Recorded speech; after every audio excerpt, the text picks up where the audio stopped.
Assalamualaikum warahmatullahi wabarakatuh.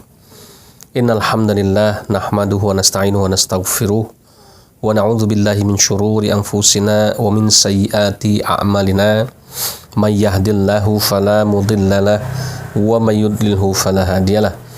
Asyhadu an la ilaha illallah wahdahu la syarikalah wa asyhadu anna Muhammadan abduhu wa rasuluhu la nabiyya ba'da. Allahumma shalli wa sallim wa barik ala sayyidina Muhammad wa ala alihi wa ashabihi ajma'in, amma ba'd. Fa ya ibadallah ittaqullaha haqqa tuqatih wa la tamutunna illa wa antum muslimun. Ikhwafillah yang dimuliakan oleh Allah Subhanahu wa taala. Alhamdulillah, kita panjatkan puja dan puji syukur kehadirat Allah Subhanahu wa taala. Shalawat dan salam kepada Nabi kita tercinta Muhammad sallallahu alaihi wasallam hingga hari kiamat nanti. Mudah-mudahan kita semua tercatat sebagai umat Nabi yang akan mendapatkan syafaatnya. Amin ya rabbal alamin. Ikhwafillah yang dimuliakan oleh Allah Subhanahu wa taala, kasus yang menimpa salah seorang mu'alaf kebanggaan kita, yaitu Ustadz Yahya Waloni, tentu mencuri perhatian semua umat Islam ya. Yang kemudian ini dianggap adalah sebagai tumbal dari ditangkapnya si KC ini ya, atas kasus penistaan terhadap agama Islam. Nah, kemudian isu itu berkembang tambah hangat ya, sampai dengan pengajuan sidang pra peradilan, dan yang saat ini sedang ramai diberitakan adalah tentang permintaan maaf Ustadz Yahya Waloni di persidangan itu kepada semua umat, semua masyarakat Indonesia, wabil khusus kepada umat Kristen ya, atas mungkin pernyataan beliau dan lain sebagainya. Nah, ini memancing banyak reaksi ya. Tentu ada dua, ada yang reaksi positif, ada yang negatif ya. Yang negatif tentu menyayangkan gitu ya. Yang kenapa kok harus minta maaf gitu ya. Kalau memang merasa benar, kenapa harus minta maaf gitu ya. Kemudian yang positif ya, dia menganggap bahwa ya sudahlah, namanya orang minta maaf nggak ada salahnya kan begitu ya. Nah, tentu ini menarik untuk kita sama-sama cermati ya. Paling tidak mudah-mudahan ini sebagai salah satu bentuk dukungan LSK ya. Bagaimanapun juga Ustadz Yahya Waloni itu adalah sama-sama dai kristolog ya, yang berjuang dalam dunia dakwah kristologi seperti kami. Maka pasti kami juga akan memberikan support dukungan kepada beliau ya. Namun memang ya, kita juga nggak bisa salahkan macam-macam komentar teman-teman ya, yang berkomentar negatif, yang menyayangkan kenapa harus minta maaf, juga nggak salah. Kenapa? Karena selama ini kan Ustadz Yahya Waloni itu tipikal berapi-api, menggebu-gebu ya, sikat habis gitu ya. Begitu luar biasa di atas panggung, menjadi singa panggung gitu ya. Dan itu berhasil menyedot perhatian ya, umat gitu ya, dengan keberaniannya dan lain sebagainya gitu ya. Nah, kemudian banyak orang berharap dengan ditangkapnya Ustadz Yahya Waloni ini, maka kebenaran akan terungkap kan gitu ya. Yang beliau itu seorang ahli ya, tentu kita tidak meragukan keahlian dan kehebatan beliau soal Kristen gitu ya. Ini berharap nanti di persidangan akan terungkapnya bahwa memang ya yang dikatakan Ustadz Yahya Waloni itu benar kan gitu ya. Yang dianggap itu adalah tuduhan yang menista ya orang Kristen, menurut orang Kristen ya. Kemudian menurut Ustadz Yahya Waloni ini kan bukan sekedar tuduhan, tapi adalah sebuah fakta. Nah, ini akan terjadi banyak umat yang berharap akan terjadi sebuah debat menarik dalam persidangan gitu ya, untuk mengungkap ya kebenaran dari statement yang disampaikan oleh Ustadz Yahya Waloni. Nah, kalau kemudian ujung-ujungnya minta maaf, maka skenario itu tidak terjadi kan gitu ya. Nggak mungkin akan terjadi ya, yang digambarkan oleh netizen atau fans-fansnya Ustadz Yahya Waloni ini, yang sangat fanatik pada beliau, dan beliau yakin akan terjadi sebuah diskusi ilmiah dalam sidang pengadilannya Ustadz Yahya Waloni ini yang menarik gitu ya. Kenapa? Karena sudah muncul permintaan maaf.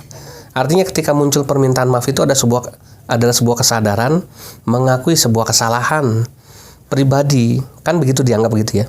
Jadi secara tidak langsung Ustadz Yahya Waloni mengakui dengan permintaan maaf itu bahwa dirinya secara tidak langsung, ya sekali lagi saya katakan secara tidak langsung, dengan permintaan maaf kepada orang Kristen, beliau secara tidak langsung mengakui bahwa dirinya salah, kan ini ya. Bahwa selama ini yang digembar-gemborin beliau secara menggebu-gebu berapi-api itu adalah semuanya ya tidak sesuai dengan harapan ya dari para penggemar-penggemar dan pendukung fanatik yang luar biasa mengidolakan dan memuja-muja beliau gitu ya. Nah ya di sini ya tentu kita harus bersikap dewasa lah ya. Kalau menurut saya permintaan maaf dari Ustadz Yahya Waloni ya, walaupun mungkin di kubu Kristen mereka itu pesta nih, bangga nih ya, kemudian mereka jadi bahan gorengan nih. Permintaan maaf Ustadz Yahya Waloni di persidangan itu akan menjadi bahan olok-olokan ya orang-orang sebelah gitu ya. Apalagi youtuber mereka yang memang mencecar ya selama ini apa yang dilakukan oleh Ustadz Yahya Waloni ya, bahwa ya seperti tadi gitu ya, bahwa secara tidak langsung berarti Yahya Waloni mengakui kesalahannya selama ini dengan permintaan maaf tersebut. Ada lagi mungkin nanti yang menggoreng, wah ternyata mewek di persidangan dan sebagainya. Ada lagi mungkin nanti yang mengatakan bahwa wah ini ya gagah di panggung ya, ternyata lemah ya ketika sudah ditangkap. Nah itu macam-macam itu. Ini akan jadi bahan gorengan mereka. Nah, tapi kemudian kita sebagai saudara Muslim, apakah kemudian tega, gitu ya? Beliau sudah jatuh ketimpa tangga, ya.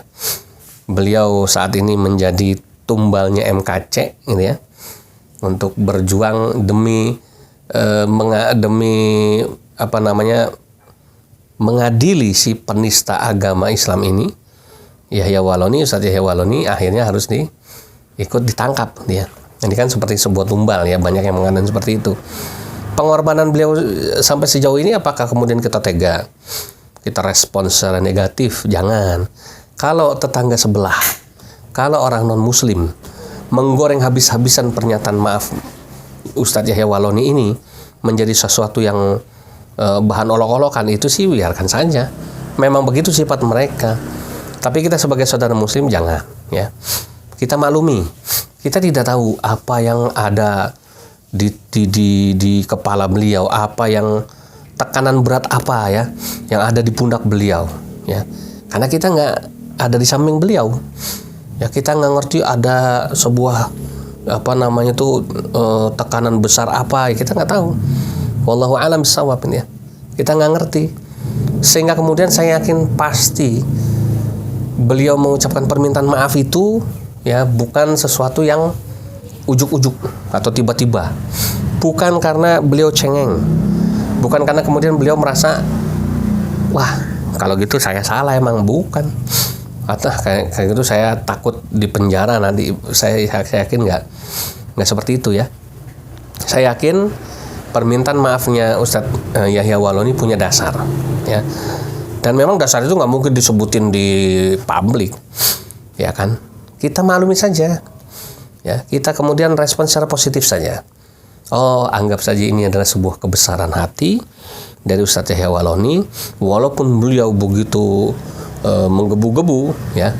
Dulu ketika ya di panggung, tapi kemudian dengan gentle, dengan kesatria, dengan hati yang besar, beliau mau meminta maaf demi apa? Demi kemaslahatan umat, demi kerukunan umat beragama, demi kebaikan bangsa dan negara. Begitu saja berpikirnya. Ya. Maka ini adalah salah satu ciri mukmin yang baik. Ya, mukmin yang baik itu mukmin yang memikirkan kepentingan orang lain dan kepentingan yang lebih besar, bukan kepentingan diri sendiri. Kalau dia hanya memikirkan kepentingan diri sendiri, saya yakin darah Manado nggak mungkin mau ngalah. Ya, kebetulan saya juga masih keturunan Manado.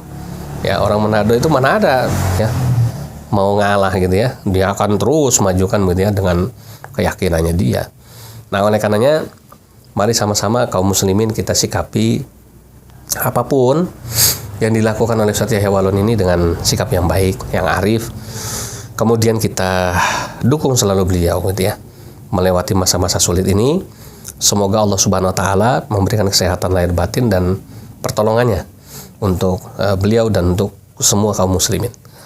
Ini saja pesan-pesan yang ingin saya sampaikan agar tidak ada umat Islam yang kemudian akhirnya keseleo lidah ya. Kemudian akhirnya ikut-ikutan ya. Justru malah berpikir seperti tetangga sebelah yang berpesta, yang kegirangan, yang pasti mereka akan sangat senang sekali dengan permohonan maafnya Ustadz Yahya Waloni tadi. Ya, kita justru harus memberikan support doa yang terbaik. Semoga Allah Subhanahu wa taala menghilangkan musibah ini, kemudian memberikan pertolongan dan beliau bisa eksis lagi di dalam dunia dakwah dengan format yang jauh lebih baik lagi. Nah, ini yang kita harapkan ya. Jauh lebih baik, jauh lebih bijaksana, dan jauh lebih semangat tentunya. Jazakumullahu khairan katsira wal afu minkum. Wassalamualaikum warahmatullahi wabarakatuh.